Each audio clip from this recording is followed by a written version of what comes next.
If I could have everyone's attention, I know you're still eating and we want you to continue eating, but we've got a little program we want to do while you're eating. Thank you for being here today as we honor Reverend Joe Cate and his family. Also, a big thank you to the Hovises for catering this. And there are countless number of people that have had their hand in making this happen. I just want to say thank you to everyone. This morning, we've worshiped together. We're having a meal together. And as you finish eating, we're now going to share a few reflections with you about the last 4 years with Reverend Joe Cate. Several people have some thoughts and events to share with you. Some you may already know, and some you probably don't know about. We would like to begin with a short video, which will be cast up here. Thank you, Joe, for 4 long years. Cheers to you and your big old cups. This office is quite comfy. I can get used to this. So as we begin, like I said, several people are going to come up and share some things with you. It's not going to be long, but we all have some stories we would like to make sure you know before Joe leaves us. As you know, I'm SPRC chairperson, and many of you have held that position, and you know there comes a job description with that position from the conference. But here at Memorial, or better yet, here with Joe Cate, there are some added duties with that job. One of them has been as a trainer, coach, / nutritionist. Now, Joe decided he was going to get healthy, he was going to exercise, eat right, and he has. He has done amazing. And I guess he knew I like to exercise, so he kind of included me on this. And I'm not a trainer, but I hopefully was an encourager and someone for him to be accountable to. So we all know how tech savvy Joe is. So just about every day I would get a text with his Apple Watch, and on there it would show whether it was an indoor, outdoor walk, how long he walked, ran, how far he ran, average pace, heart rate, all of that.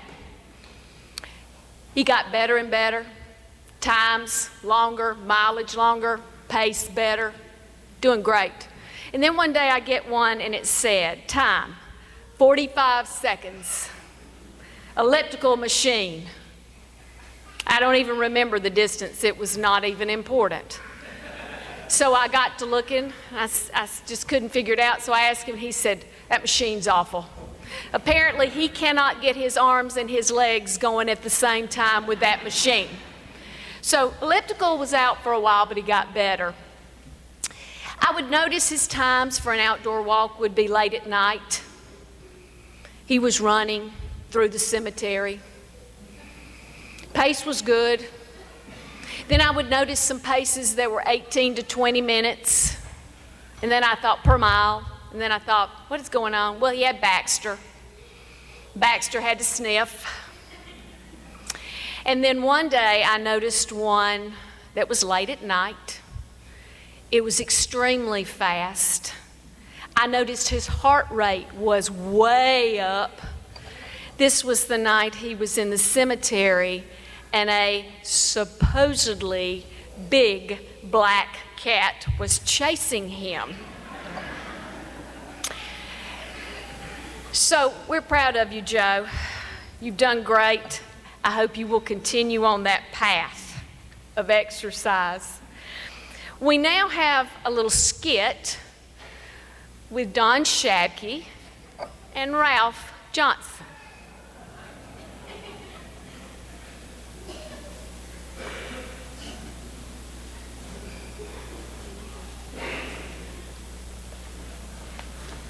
Can I read off of your... Let me do my part first. I'll just tell all of you that that you probably know that Joe is, as just been mentioned, was really tech savvy. It's pretty much an important part of his life, as we've noticed. And he also is into sports metaphors too. And so when it came time to putting information in the bulletin, Joe was real excited to get it all set up on a complex system of Google Docs. And so that was great, but if you weren't quite at his level, it was a little bit difficult. And so what we're going to do right now, as you see with the backpack, Ralph is Joe. I told Joe when I saw him when he first had the pack on that I had worn mine a lot before, and be careful because the last time I wore mine I got thrown out of the Family Dollar store. But he wore it, and I started noticing he wore it every time, so that was cool. That made two of us. And so are we gonna, yeah. Okay, all right. So Don has just called Joe, and they're talking about the bulletin, and since I'm Joe, I say, hi, Don. And I'll say, hi, Joe. I've chosen the first hymn for Sunday, and I'm not sure how I insert the information in the Google Docs system you've created. Oh, it's a piece of cake, Don. I'll be glad to show you just how to do it. Just AMA. AMA? Ask me anything. Oh, okay, all right. Okay, Joe, my selection this morning is broken. How do I let Leslie know this? You have an iPad? Oh, yeah. What operating system does it use, and does it use double bit processing or standard encryption? I'm not sure, Joe. No problem. Do you have access to a personal area network? Uh-huh. This Google Docs setup is definitely not a kludge. We can work this out in no time. I'll call you on FaceTime and set you up. Okay, but all I want to do is list the first hymn. No problem. All we need is a little data mining, and you'll be hitting a home run soon. Even though it may be an inside the park home run, it still counts. Now, all you have to do is find Google Docs, place your username in the top right-hand corner, shift to the bulletins, then find the season and the date, and then you're set. Okay, I'm going to the site as we speak. I'm looking for the date. Good work. I knew you'd get the hang of it. Now let's go back to the personal area network. LOL, Joe. The first hymn, remember? Okay, I've shown you how to get around. Do you think you can do it by yourself next time? That remains to be seen. I know this can be confusing, but maybe this will help. Let's say you're pitching for the Cubs in the 9th inning of the 6th game of the World Series, and Joe Altuve comes to bat with the score tied. You know, his wins above replacement is 3.2 and his OPS is 787. Do you throw him a curveball or fool him with a changeup? This whole second hymn thing is just that simple. Well, now that you've explained it, I get your point. Thanks, Joe. Anytime, John. Anytime, Don.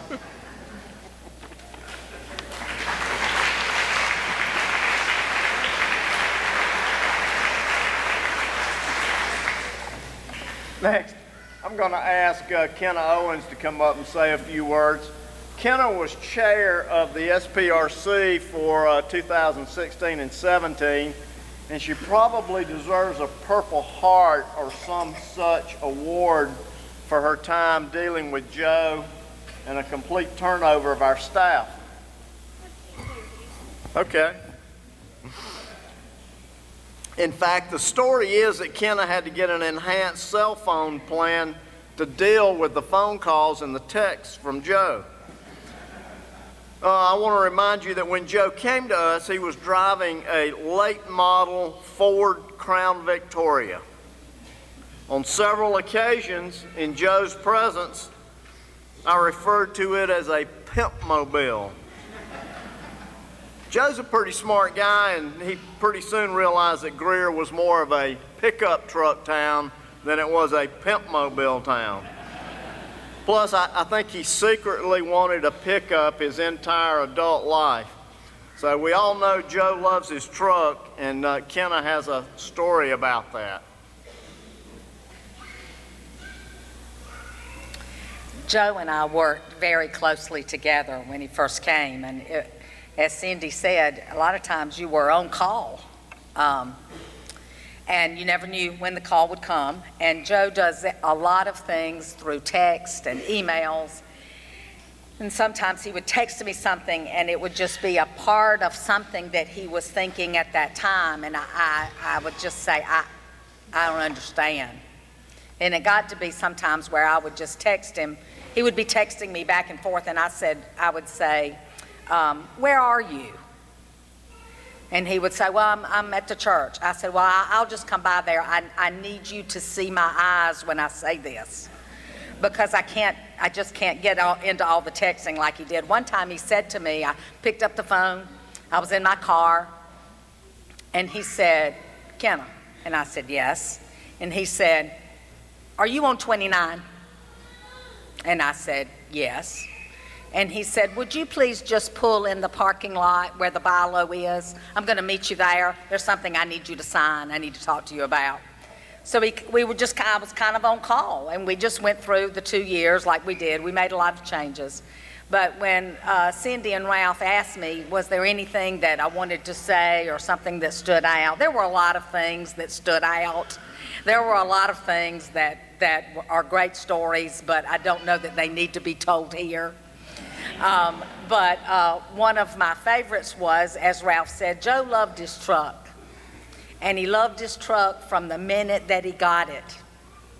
And when he talked about his truck, he would grin and he would smile.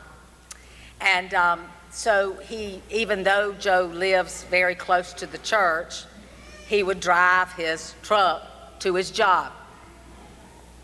And he would park his truck where he could see it when he would look out. Now, that sounds easy enough, but you must remember, we went through 3 different offices for Joe at our church until we found the one that fit.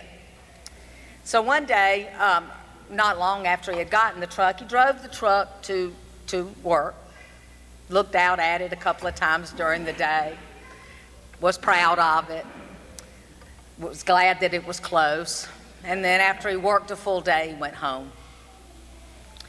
And as he got ready for bed late that night, he went to look out to make sure he could see his truck one more time. And when he looked out, he didn't see it in the driveway.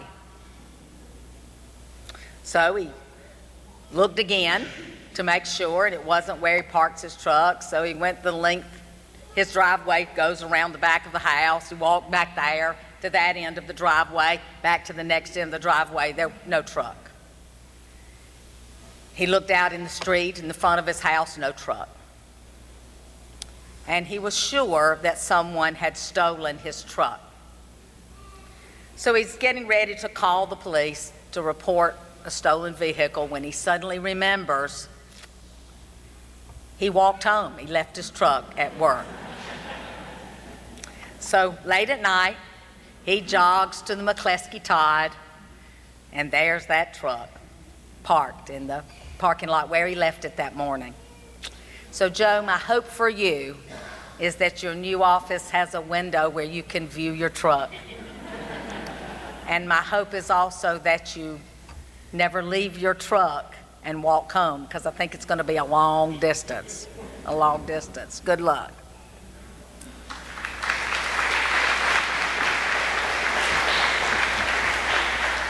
I'd like to just add a little bit to Kenna's story. As you know, we have our committee meetings on Monday nights, and I always park over here on Church Street when we meet. And it must have been about 3 months ago that after our meetings, I left and I got in my truck over here and I came down to Ballinger, came down here to Arlington, turned back up Arlington. Well, Joe was walking home that night after our meeting, and he had walked by the playground and behind the Turner house. and was just crossing Arlington as I pulled into Arlington. And he flagged me down, and I stopped and rolled down my window, and he asked me, is my truck in the parking lot on Church Street? So if you think his mind works like yours and mine, you're wrong. George Strait is going to come up here and say a few words as well.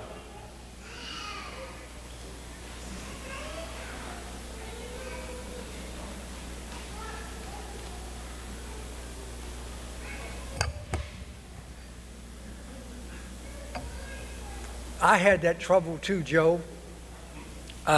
They stole my car. I had it over there in the parking lot over there at McCluskey Todd, and it wasn't there when I came out of my office. But when I walked home, I realized I'd left it home and I'd walked to church. So that's part of this job. Don't you worry. I guess y'all know that all appointments don't work out so well. My mind went back when Ralph asked me to do this to when I was the district superintendent. And I began to think of some of the appointments that didn't work out well. I remember there was a lady named Miss Annie who wanted to see me, the district superintendent.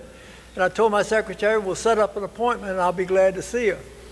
Well, when the time came, she wasn't there, and in a few minutes, my secretary said she's out there in the lobby. So I went out to the lobby to meet her and usher her into my office, and there was Miss Annie with 3 or 4 women.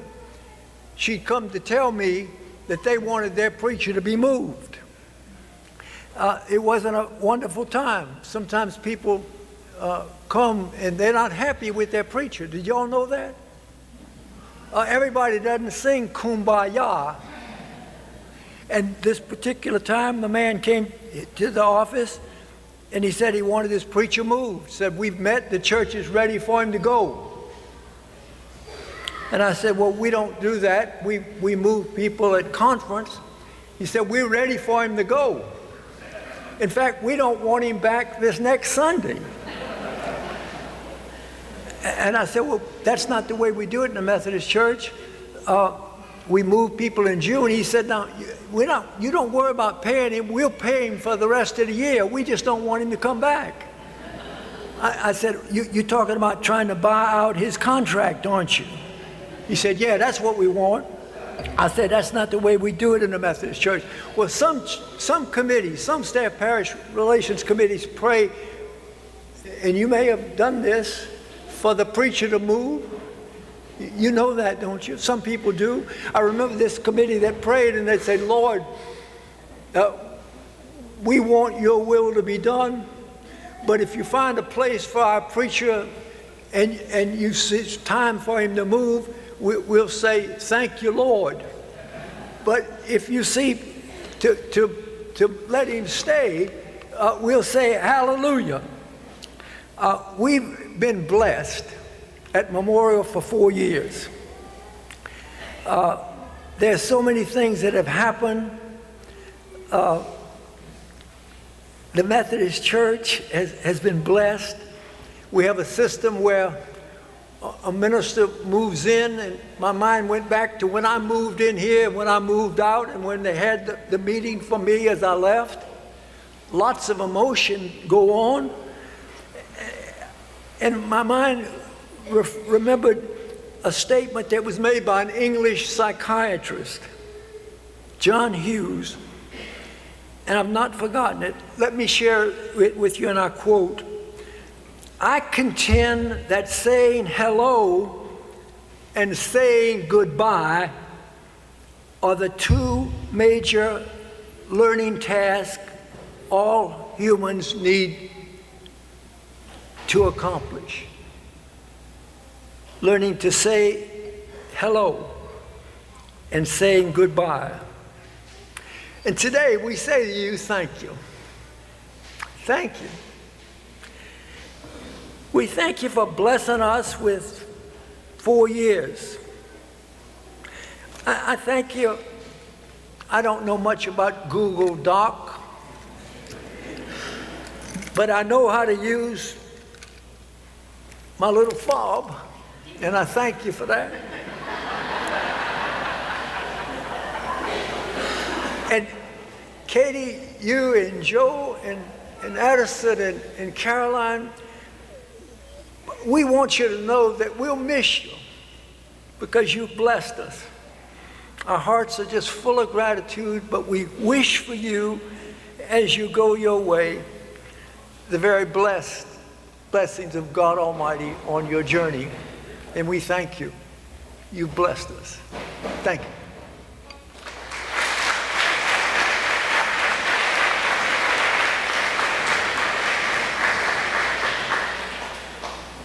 You know, if you do come to the 9 a.m. service, you will see Joe huddle up with the band. Are we giving this out now? Yeah, no.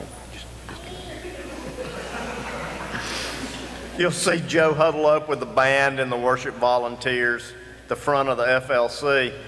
Well, one day, Caroline asked her dad what they were doing.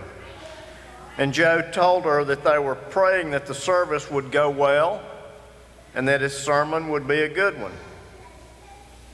Caroline got this thoughtful look on her face and then a few seconds later said, "Daddy, why does God not always answer our prayers?" You know, Caroline was on to something. As Christians, we know that God always listens to our prayers. But sometimes his response is not what we want to hear. In 2015, he listened and answered our prayers by sending the Cates to us. 4 years does not seem like a long time, but for Memorial, these last 4 years have seemed like a lifetime. It is a blessing that God answered our prayers to send a young and energetic minister. We were also spared the embarrassment of having Lauren Septon and Marcia Mays doing bodily harm to the district superintendent. Not long after Joe showed up here, he asked if he could come by my office early on Tuesday mornings, and he did, usually between 6 and 6:30. So for probably 40 weeks a year, he did just that. From time to time, people would hear about him coming by, and they asked me what the deal was. My response was that he was coming by so that I could tell him what he did wrong the week before. He rarely took my advice, and I guess that's why he's been so successful. Excluding myself, the lay leadership here at Memorial is unequaled. What we needed most at that time was pastoral leadership, and Joe's arrival in 2015 was just the flame that we needed to ignite this congregation. That year we were deep in the doldrums, both spiritually and financially. When Joe came, we were $70,000 or so behind in our financial commitments, and we were losing ground every week. By the year end, we had closed the gap almost completely. And you know, during that time, I don't recall Joe ever preaching a sermon about money. In fact, I don't even think he has a money sermon in his repertoire. But I'll tell you what happened. His leadership so excited this congregation that folks wanted to be a part of it. They gave financially all right, but they also gave of their time and their talents. He was a magnet. Folks wanted to be around him. It was fun to be part of a dynamic and growing church. I must admit that the first few months I was around him, I was thinking, this guy is good for Memorial, but he's all over the place. Somebody needs to rein him in. Well, I soon came to realize that he'd been training for this all of his adult life, and that there was a method to his madness. He had a plan. 4 years later, we're reaping the rewards of that plan. Memorial has rarely been in a better position to positively impact the local community both spiritually and financially. The vision that Joe had for this ministry is not his to see through. It is ours to embrace and to carry forward. Like George said, every minister leaves his mark on the congregations that he serves, some good and some bad. Joe's positive impact here at Memorial will be felt for years to come. So we wish you, Cate, Allison, Caroline, all the good that life has to offer. As an old Navy salt, I would be remiss if I didn't say that we wish you fair winds and following seas. And I salute you for a job well done. Cindy?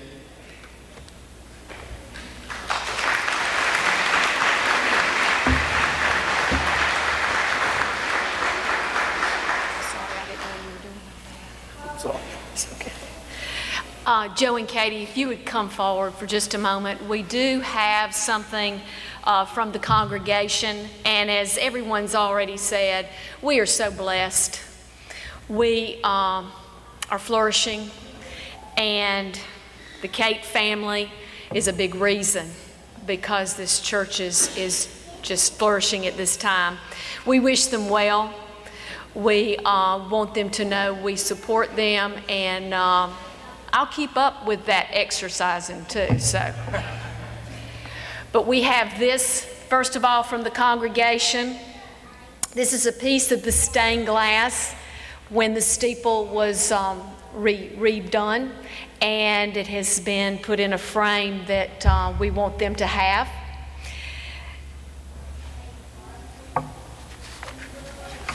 And some cards and things too. So thank y'all. Thanks to the Cates for all they've done for us, and hopefully this will be a remembrance from Memorial, and they will think of Memorial when they see this.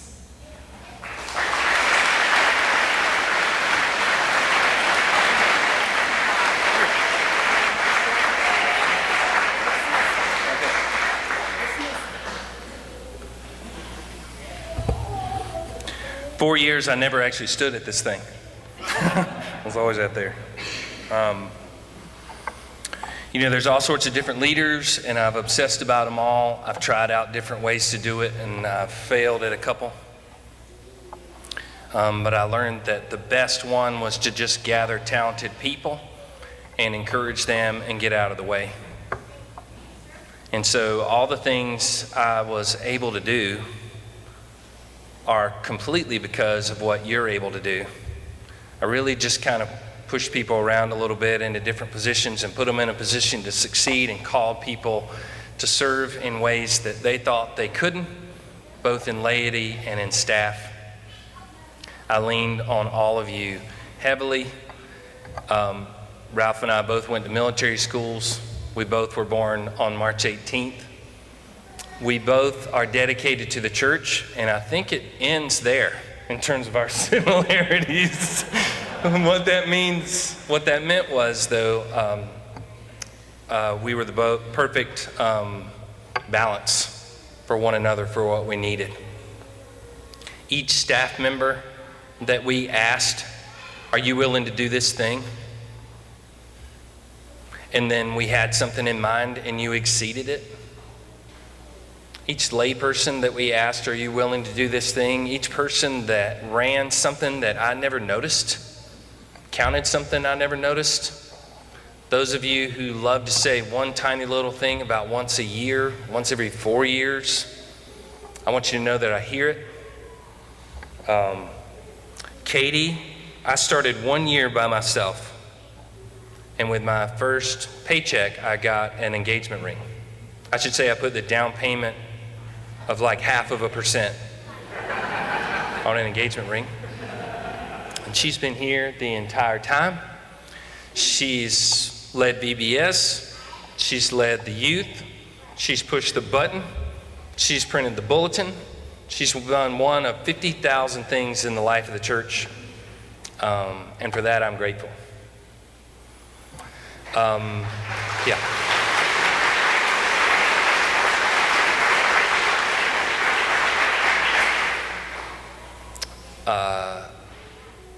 I just have a great deal of respect for you. I always will.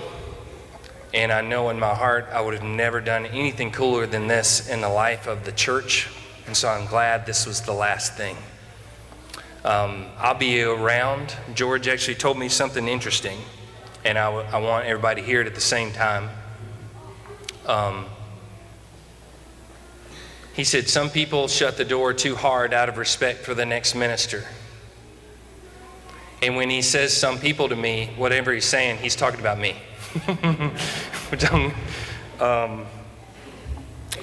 He said, Gene isn't threatened, which I confirm he's not. He said, just be friendly to people, respect the boundaries. And so I'll say that exact same thing to you. I'm going to be working in the community. I'll be eating in the community. I'll be respectful of the leadership, and I'll be friendly. To the clergy that have served this place, I think that is a special fraternity. Once I met them a couple of times, and I don't mean like the ones on the wall of fame out there. I'm talking about the ones, clergy, that have come here and served this place. It's a special fraternity that I'll always be grateful for. The first couple times that I met the clergy here and what they meant to us, I thought, I just hope I can be on the Mount Rushmore with those people. And while I didn't come close to the time of those people, I'll always be grateful for the progress that we made, for the things that you gave me, and for the sacrifices that you made. So thank you for the coolest thing I've ever done. And I think I remember George Strait telling you when he was leaving, if you love me, love the next person. He's got a wife named Cate. He's got 2 young daughters. He's dedicated in the life of our annual conference. He's serious about work, and he doesn't take himself too seriously. So hopefully he'll just throw a memorial shirt on and it won't be that much different. He's got some salt and pepper hair like me. So thank you, and I love you, and always will.